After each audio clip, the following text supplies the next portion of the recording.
دوستو، نارائن کھیڑ قدیم مسجد Hashmi survey number 114 وقف لائن کے متعلق آج قدیم ہاشمی مسجد کے ذمہ داران نارائن کھیڑ کے ذی اثر لوگوں نے ہمارے بہترین رہنما، بہترین قائد ڈاکٹر پی سنجو ریڈی صاحب MLA نارائن کھیڑ سے آج MLA کیمپ میں ملاقات کی۔ قدیم ہاشمی مسجد کے متولی جناب ڈاکٹر سید عبدالمجید صاحب نے تمام تفصیلات بتائے۔ جناب محیط خان صاحب نے بھی تمام ایشوز پر تبادلہ خیال کیا MLA صاحب سے، اور سنجیدگی سے تمام ایشوز کو ڈاکٹر پی سنجو ریڈی صاحب نے سنا، اور سرسری طور پر تمام چیزیں بتائی گئیں۔ کس طرح سے قاضی عبداللطیف اظہر یہ دعویٰ کر رہے ہیں کہ مسجد قدیم کے متولی ہم ہیں، اور سروے نمبر 114 کی زمین ہماری ہے۔ اور آپ کو میں بتاتا چلوں، یہ کئی سالوں سے یہ جھگڑا چل رہا ہے۔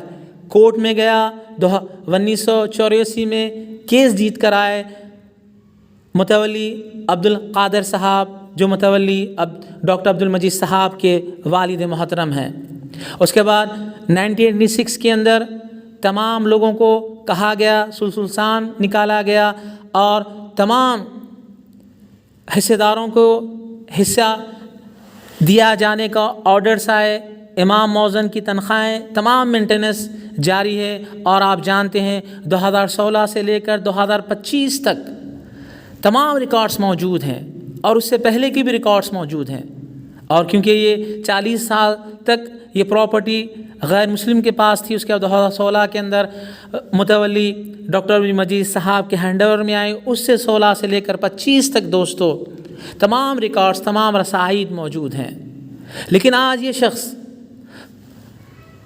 قاضی عبداللطیف اظہر یہ دعویٰ کرتے ہیں، پہلے یہ کہتے ہیں 3-4 سال پہلے انہوں نے یہ کہا، یہ ہتھ کنڈا استعمال کیا کہ کوئی مسجد یہاں پر نہیں ہے، سیلاب میں یہ بہہ گئی، شہید یہ ہو گئی، اور یہی آج کہتا ہے کہ مجھے متولی بنایا جائے مسجد قدیم ہاشمی کا، اور کوئی مینٹیننس یہاں پر نہیں ہو رہا۔ آپ کو پتہ نہیں ہے، کیونکہ آپ سال میں ایک مرتبہ مسجد ہاشمی کو بھی نہیں آتے۔ وہ محلے والوں سے پوچھا جائے، تمام لوگ گواہ دیں گے۔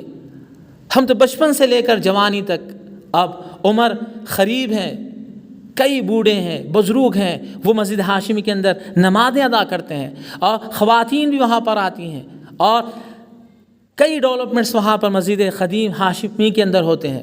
لیکن اس کے باوجود یہ جھوٹی گواہی دیتے ہیں کہ کوئی مسجد یہاں پر کوئی سگنیچر کر دیتا ہے، پیسے کھلا کر وقف بورڈ کے اندر اپنی طرف فیصلے کر دیتے ہیں۔ تمام تفصیلات ڈاکٹر پی سنجو ریڈی صاحب MLA نارائن کھیڑ کو بتائی گئیں، تو انہوں نے تیقن دیا، کہا جو حق پر ہے میں اس کا ساتھ دوں گا۔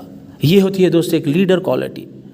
اور تمام لوگ وہاں پر جو ذمہ داران بیٹھے ہوئے تھے، جناب ڈاکٹر عبدالمجید صاحب متولی، جناب محمد عبدالمحیط خان صاحب، جناب محمد میر امجد علی صاحب، جناب محمد میر سکندر صاحب، جناب زکریا قریشی صاحب، جناب محمد العظیم صاحب، جناب محمد ساجد صاحب، جناب محمد عبدالواحد ٹیلر صاحب، جناب عبدالحی صورتی صاحب، جناب محمد فیاض صاحب، جناب عبدالقدیر صاحب خطیب، جناب محمد وسیم صاحب خطیب، تمام لوگ وہاں پر موجود تھے۔ اور ڈاکٹر پی سنجو ریڈی صاحب نے یقین دیا کہ آپ کی جوں کی تو زمین ہوگی، اور وہی مسجد قدیم کو دی جائے گی۔ اور انہوں نے بھی یہ مطالبہ کیا کہ ڈیولپمنٹس نارائن کھیڑ کے ہو رہے ہیں، اور کافی ٹریفک جام ہوتی ہے، کئی ہاسپٹلس، کئی کالج یہاں پر آ رہے ہیں، ٹریفک کا مسئلہ ہے، تو رنگ روڈ کنیکٹنگ نکالی جا رہی ہے، بائی پاس نکالی جا رہی ہے، اور وقف پراپرٹی میں سے بھی وہ روڈ چاند خان پر لی جائے گی۔ تو انہوں نے ڈیمانڈ کیا، کہا کہ آپ بھی وہاں سے راستہ دے، تو لوگوں نے ہاں بھری، اور ہم امید کرتے ہیں کہ ڈاکٹر پی سنجو ریڈی صاحب ترقیاتی کام آگے